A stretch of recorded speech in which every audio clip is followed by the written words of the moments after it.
మామా భోగి మంటలు ఎందుకు వేస్తారు మామా? చలి కాచుకునేదానికి. పొయ్యి దగ్గరకు చలిగా ఉంచుకోవచ్చు, సపరేట్ గా భోగి మంటలే ఎందుకు వేస్తారో ఏం తెలియకుంటూ వచ్చేస్తారు. ఆయన వదిలి మామ, ఆయన దానికి పనికిరాడా? నువ్వు చెప్పు మామా, భోగి మంటలు ఎందుకు వేస్తారు? భోగి పండగ కాబట్టి. పనికి మళ్ళీ బ్యాచ్ అంతా ఈయనే ఉన్నది కదరా. భోగి మంటలు మాట్లాడుతున్నాయిరా.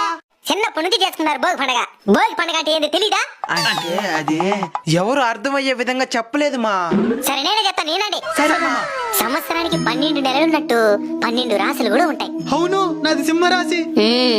సూర్య భగవానుడు ఒక్కో రాశిలో ఒక్కో నెల చొప్పున 6 నెలలు 6 రకాల రాశులలో, ఇంకో 6 నెలలు ఇంకో 6 రాశులలో ఉంటాడు. కర్కాటక రాశి నుండి ధనుర్ రాశి వరకు సూర్యుడుండే 6 నెలల సమయాన్ని దక్షిణాయనం అంటారు. మకర రాశి నుండి మిథున రాశి వరకు ఉండే 6 నెలల సమయాన్ని ఉత్తరాయణం అంటారు. భోగి అనేది దక్షిణాయనంలో చివరి రోజు అన్నమాట. అప్పుడు రేపు ఏ ఆయనం ప్రారంభమవుతుంది?